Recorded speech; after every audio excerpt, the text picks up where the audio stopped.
What if everything you believe about yourself is just an illusion? Carl Jung, the father of analytical psychology, spent decades helping people discover their true self.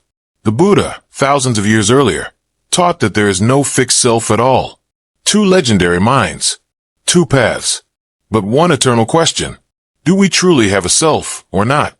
Carl Jung believed in something he called the self. Not the ego, not the surface identity we carry day to day, but a deeper, integrated wholeness that included both our light and our shadow. To Jung, the self was the center of the psyche, a guiding force from the unconscious, a source of healing, transformation, and inner meaning. Meanwhile, the Buddha, more than 2,500 years earlier, taught something radically different. Or was it? He spoke of anatta, no self. He said that the idea of a permanent I was an illusion, and that clinging to this illusion was the root of suffering. So who was right? Was Jung helping us find the self, while the Buddha was telling us to let go of it? Let's go deeper. Jung's self is not your ego or your persona. It's not about finding your true personality. Instead, Jung saw the self as the totality of the psyche, a union of opposites, masculine and feminine, conscious and unconscious, good and bad. He believed that every human being goes through a lifelong journey called individuation, where we gradually integrate these opposites and become whole. To him, the self wasn't a thing you owned. It was a process, a direction of becoming. The Buddha, on the other hand, saw through the illusion of I altogether. He taught that what we call self is actually just a collection of impermanent processes. The body, sensations, perceptions, mental formations, consciousness. None of these, he said, could be called the true self, because they all change. They all arise and pass away. All phenomena are not self. When this is seen with wisdom, one turns away from suffering. The Dhammapada. Rather than building a stronger sense of self, the Buddha offered a radical alternative. Let go. Observe. Wake up. At first glance, this seems like a contradiction. Jung tells us to find the self. The Buddha tells us to realize there is no self. But perhaps they're pointing at the same thing, from different angles. Because Jung's self was never the ego. And the Buddha's no self doesn't mean you're nothing. It means you're not the story you tell yourself. Both paths aim at freedom. Jung helps you integrate the parts of yourself that were hidden or repressed. The Buddha helps you dissolve the illusion of separation altogether. Jung speaks in the language of symbols. The Buddha speaks in the language of silence. But they both guide you to the same door, the end of suffering and the beginning of something greater. So who is right? Maybe it's not about choosing sides. Maybe Jung and the Buddha weren't in contradiction, but in conversation. Jung gave us a map of the psyche. The Buddha showed us how to step beyond the map. Together, they remind us, you are not who you think you are. But what you are is more than you've ever imagined. So, do we truly have a self? Or is the path to freedom found in realizing we never needed one? Carl Jung wasn't just a scientist. He was a seeker. He didn't stop at charts, diagnoses, or the cold logic of psychoanalysis. He wanted to understand the human soul, not just treat it. And that desire led him east. In the early 20th century, few Western thinkers looked seriously at Eastern philosophy. To most psychologists of his time, Buddhism, Taoism, and Hinduism were seen as exotic, mystical, maybe even primitive. But to Jung, they weren't backwards. They were mirrors, reflecting parts of the psyche the West had long forgotten. He was especially fascinated by Buddhism, Vedanta, and the symbolism found in Taoist alchemy. He even studied Sanskrit, just so he could read original Eastern texts in their native form. He read the Upanishads, the Tao Te Ching, the Dhammapada, and Buddhist sutras with the curiosity of a student and the hunger of a soul in search of truth. One of his greatest inspirations came from his friendship with Richard Wilhelm, a German translator of the I Ching, the ancient Chinese Book of Changes. Wilhelm introduced Jung to the world of Chinese metaphysics and Taoist cosmology. The I Ching, with its flowing interplay of yin and yang, of change and balance, left a deep imprint on Jung's thinking about the unconscious and inner transformation. He began to see psychological development not as a straight line, but as a circular process of integration, much like the Taoist idea of returning to the source. In 1929, Jung even wrote a powerful introduction to Wilhelm's translation of The Secret of the Golden Flower, a Taoist meditation text that described an internal alchemical journey towards spiritual rebirth. In that introduction, Jung wrote, "The Eastern mind is not concerned with conquering the world, but with conquering the self." This, to him, was the missing piece of the Western psyche. Jung famously said, "The West builds the ego, the East dissolves it." And he wasn't criticizing the West. He was simply pointing out a deep imbalance. Western psychology was good at building strong, functioning individuals, but it often left people feeling fragmented, trapped in the pursuit of control, success, identity. The East, on the other hand, offered a way to let go, to dissolve boundaries, ego, attachment. It wasn't just different psychology. It was a different way of being. What Jung found most powerful in Eastern thought was not religion, but inner technology, practices that help people encounter their own minds. He saw Buddhist meditation not as escapism, but as a method of self-confrontation. He understood Taoist alchemy as a metaphor for psychological transformation, and he viewed Hindu non-dualism, the idea that self and universe are one, as deeply aligned with his own idea of psychic wholeness. But Jung didn't adopt Eastern ideas blindly. He warned Westerners not to imitate Eastern practices without truly understanding them. He believed that Western people needed to do their own inner work, not by copying Eastern culture, but by learning from its wisdom, and then integrating it into their own path. No one can escape their own shadow, he said, even if they meditate in a cave for 20 years. Still, the East remained a deep well of inspiration throughout Jung's life. He often used mandalas, circular, symbolic diagrams, drawn by patients in therapy. These symbols echoed the mandalas of Tibetan Buddhism and Hindu traditions. He believed these images weren't just cultural. They were archetypal, emerging from the collective unconscious as a way to express the search for inner harmony. More than once, Jung compared his idea of the self to the Buddhist concept of Tathagatagarbha, the Buddha nature that lies hidden within all beings. He believed that just as the East teaches liberation through seeing the illusory nature of self, the West could find healing by embracing that wholeness beyond identity. So what did Jung really find in the East? Not answers, but resonance.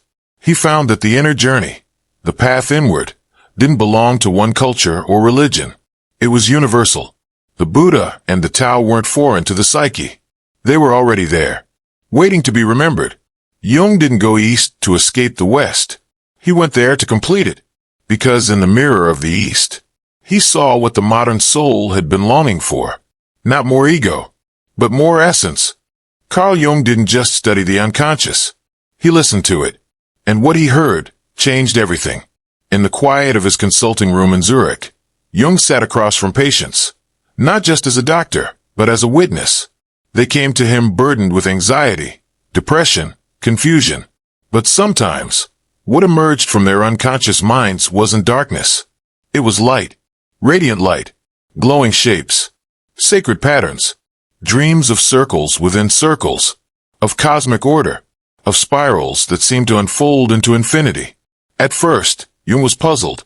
Why were so many of his patients, who had never read Eastern texts, never practiced meditation, describing images that closely resembled mandalas?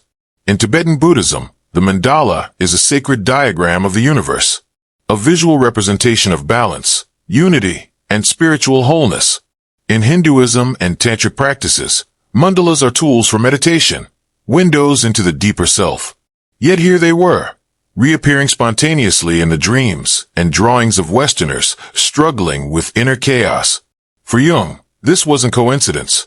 This was a mirror, a reflection of something deep, universal, and shared by all human beings, no matter their culture or religion. He came to believe that these images weren't learned. They were archetypal, rooted in what he called the collective unconscious. The collective unconscious, in Jung's theory, is a kind of psychic inheritance. It holds the memory of all humanity, myths, symbols, instincts, passed down not by culture, but by being human. And in times of inner crisis, it speaks, not in words, but in symbols. That's what Jung began to see. The deeper a person went into their unconscious, the more they encountered symbolic patterns that reflected the exact same spiritual truths found in ancient Eastern traditions. Patients would draw circular shapes during times of transformation. They would dream of lotus flowers opening, or glowing beings of light, or a radiant center that felt beyond language. These were not just dreams. They were maps. Maps of the soul, echoing what the Buddha, the sages, and the mystics had seen long before. In fact, Jung believed that the psyche itself was spiritual, that psychological healing was not separate from spiritual awakening, but a path into it. He once said, "The privilege of a lifetime is to become who you truly are." And the images arising from the unconscious, mandalas, light, sacred geometry, were the psyche's way of pointing toward that truth.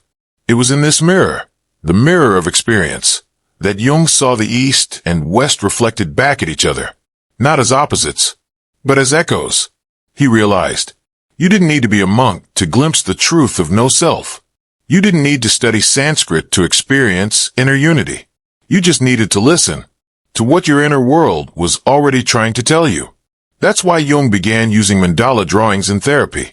He asked patients to draw circles, not to interpret them intellectually, but to let them emerge naturally from within. He noticed that when people were going through psychological breakdowns, their mandalas were chaotic, fragmented. But as they healed, the patterns began to harmonize. The center appeared, the shapes balanced. It was as if the soul itself was reorganizing, trying to find its way home. To Jung, this was more than therapy. This was sacred work. He began to write and speak about the profound overlaps between Eastern spirituality and Western psychology. He saw the path to individuation, becoming whole, as deeply connected to the meditative journey taught by the Buddha. And he understood the ego not as evil, but as limited. The ego, he said, is a useful tool, but it mistakes itself for the whole.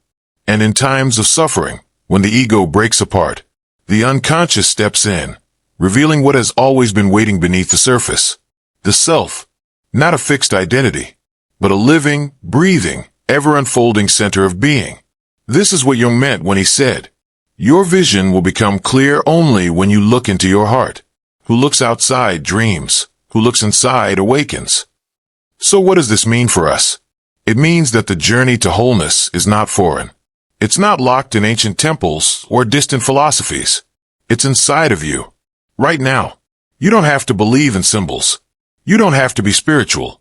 But when you're quiet enough, when you're honest enough, when life pushes you to the edge, something deeper speaks. And it speaks the same language that mystics and sages have always heard. In silence, in dreams, in light. Jung saw what many miss. That healing isn't just about fixing the mind. It's about listening to the soul. And sometimes, what it shows us is a mandala. What if the greatest illusion we carry is the one called I? The Buddha saw through this illusion more than 2,500 years ago. He looked into the nature of human experience, not through theory or belief, but through direct observation. What he found was shocking and liberating. He broke down the human being into 5 constantly shifting components. What we now call the 5 aggregates or skandhas. Form, the physical body. Sensation, the feelings that arise from contact. Perception, how we recognize and label experiences. Mental formations, thoughts, habits, and emotional responses. Consciousness, the awareness that experiences all of the above. The Buddha taught that none of these, not even consciousness, could be called a permanent self. Why? Because each of them is impermanent. Each one changes. Each one arises and falls away. You are not your body. It ages. It changes. You are not your thoughts. They come and go. You are not your feelings. They shift with the wind. And yet, we cling to all of them, trying to construct a solid identity. This is who I am. This is what I feel. This is me. But the Buddha pointed to a deeper truth. There is no me in these shifting sands. Carl Jung, though coming from a completely different world, came to a strikingly similar conclusion. Through years of working with patients, he began to realize that what most people call the self is really just the ego. And the ego, he said, is just the tip of the iceberg. It's a fragile structure, necessary, yes, but dangerously incomplete. The ego is the story we tell ourselves. I'm smart. I'm broken. I'm a mother, a teacher, a failure, a survivor. But underneath the ego lies something vast, unseen, mysterious. Jung called it the unconscious, a deep ocean of forgotten memories, ancestral fears, untapped potential, hidden desires. And just like an iceberg, the visible part, the ego, is tiny compared to what lies beneath. Jung warned that the ego often mistakes itself for the whole. It thinks it's in control. It wants to define, to name, to separate. But when we are ruled by the ego, we become fragile, defensive, easily wounded, because we're clinging to an illusion of identity that was never solid to begin with. This is where Jung and the Buddha begin to converge. They both saw that clinging to a fixed I leads to suffering. For the Buddha, this clinging creates craving, fear, and rebirth, a cycle of dissatisfaction and illusion. For Jung, it creates neurosis, shadow projection, and spiritual stagnation. In both views, healing comes not from building a stronger ego, but from seeing through it. Jung believed that growth required us to face our shadow, the hidden, repressed parts of ourselves we don't want to see. The more we identify with the ego, with being good, or in control, or rational, the more we push our messiness, pain, and instinctual nature into the unconscious. But eventually it comes back, in dreams, in projections, in breakdowns, in patterns that repeat. The illusion cracks, and that's when real transformation begins. In Buddhism, a similar process happens during deep meditation. When the mind becomes still, the layers of false identity start to dissolve. The meditator sees that there is no solid self, only a flowing stream of causes and conditions. Thoughts rise and fall. Feelings rise and fall. Even the observer, the eye that watches, is seen as a process, not a person. This insight is not depressing. It's freeing. Because when there is no self to protect, there is nothing to fear. Both Jung and the Buddha offer us a profound invitation. Don't believe everything you think you are. You are not your job. You are not your past. You are not the labels others gave you. You are more than the story, or perhaps less than a story at all. So what are you? That's the mystery, and that's the journey. Jung never fully embraced the Buddhist doctrine of no self, but he deeply respected it. He saw that the path to the self, in his language, and the path to realizing no self, in the Buddha's language, were not enemies.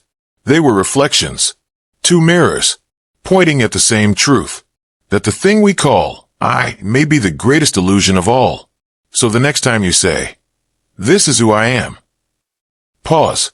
Ask yourself, who's speaking? And what if they're just a passing thought? Two men, two different paths. One was a prince who became a monk. The other, a scientist who became a seeker. The Buddha taught the way to freedom through mindfulness, detachment, and insight into impermanence. Carl Jung guided people toward healing through individuation, shadow work, and inner integration. At first glance, their paths seem worlds apart. But look deeper, and you'll see they were aiming for the same destination. Freedom from inner suffering. The Buddha's path begins with observation. He taught that all suffering arises from craving, the desire for things to be other than they are. We crave pleasure. We crave permanence. We crave identity. But everything changes. Everything we cling to, thoughts, emotions, people, life itself, is impermanent.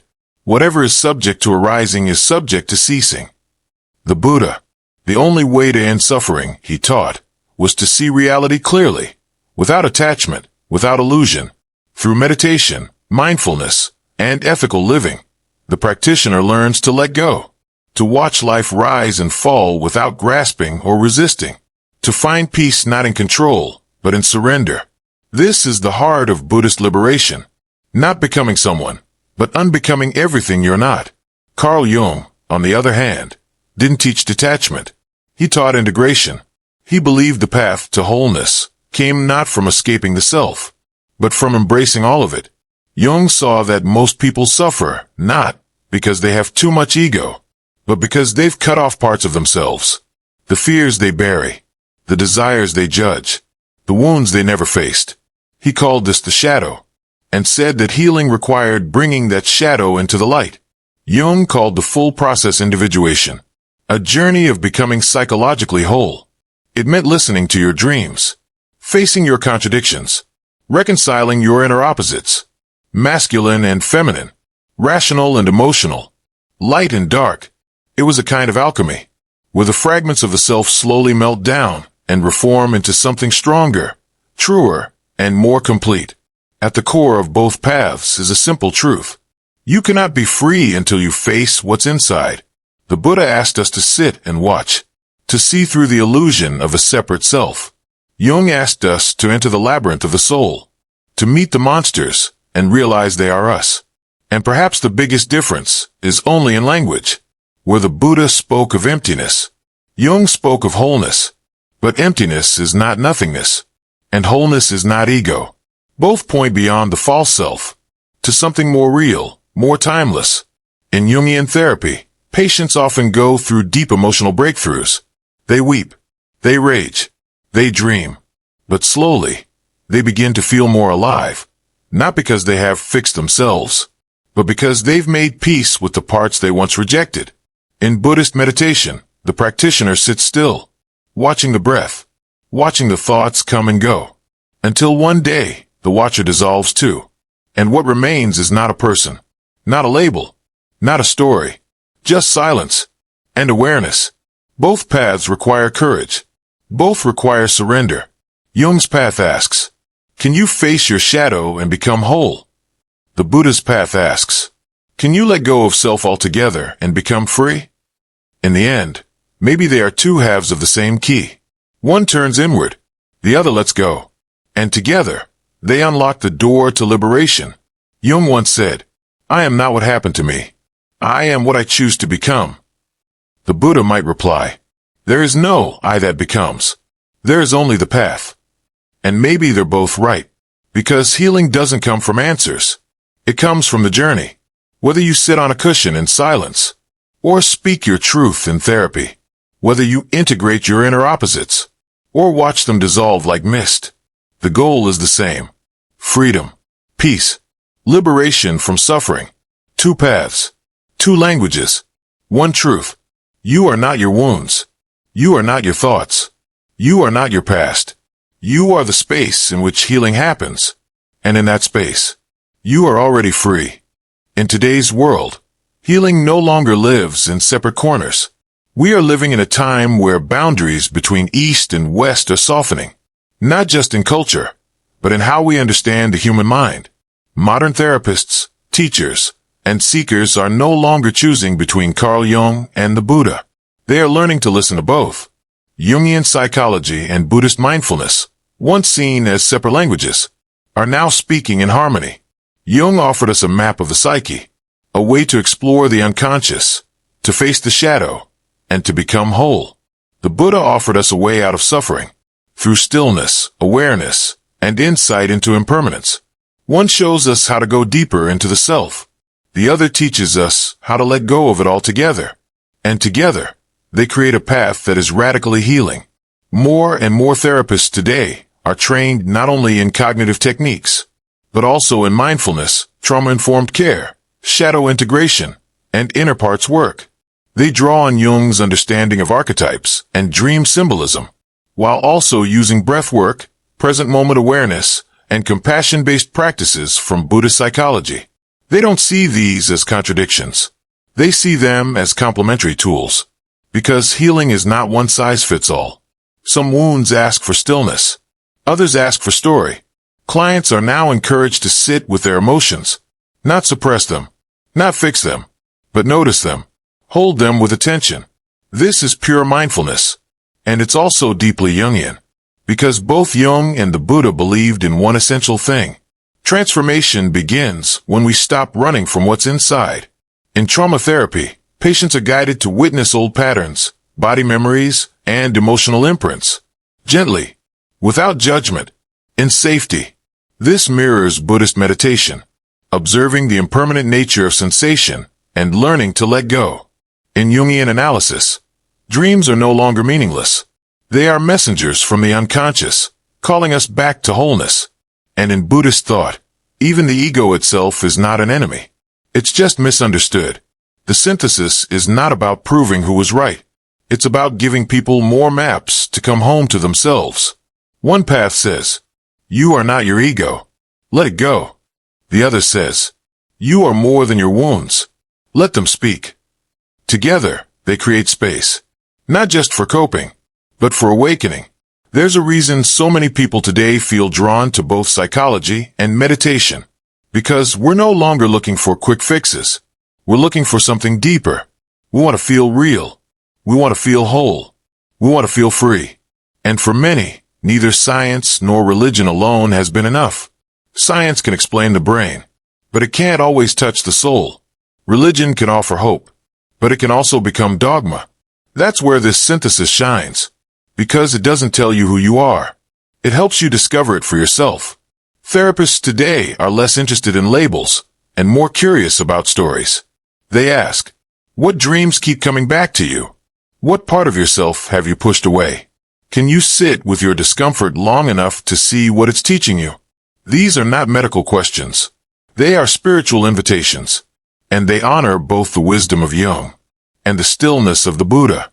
Jung once said, only the paradox comes anywhere near to comprehending the fullness of life. And maybe this is the paradox we now live in. We heal by going deeper in, and also by letting go. We become more whole, by seeing that there's no fixed self to begin with. This isn't philosophy anymore. It's happening right now. In therapy rooms, meditation centers, and quiet moments of self-reflection, people are discovering what neither science nor tradition could offer alone. A way to return to themselves, without shame, without masks, without fear. They are learning that the ego doesn't need to be destroyed, just understood, and that the self is not something we become, but something we remember. They are finding that healing isn't always about doing more. Sometimes, it's about sitting still long enough for what's buried to rise. And when it does, when the shadow is seen, when the breath returns, when the mask falls away, what's left is peace. This is the gift of blending Jung and the Buddha. Not answers, but depth. Not perfection, but presence. Not a map of who you should be, but a path to who you've always been. Carl Jung searched for the self. The Buddha taught us to let go of it. One invites us inward, to gather our pieces and become whole. The other invites us to dissolve, to drop the illusion of having ever been separate. Two seemingly opposite directions. Yet maybe they're not opposite at all. Maybe they're the same spiral, seen from two different angles. Jung believed that within each of us lies something vast, a deep inner center that holds all we are and all we can become. The Buddha believed that true freedom comes when we stop grasping, when we see through the illusion of I and simply awaken. But here's the mystery. What if finding the self is the very thing that allows us to let go of it, to become whole, and then surrender the whole, to build the vessel, so that we can pour it out, to walk the path of form, and then step into formlessness? Maybe this is not a contradiction. Maybe it's the dance. The ego searches for answers. The soul rests in mystery. And somewhere between Jung's dream-filled symbols and the Buddha's silent gaze, we find ourselves standing at the edge of what we thought we were, and what we truly are. So now, dear listener, the question is yours. Do you need a self to realize there's no self? Or must you lose the self to become something even more real?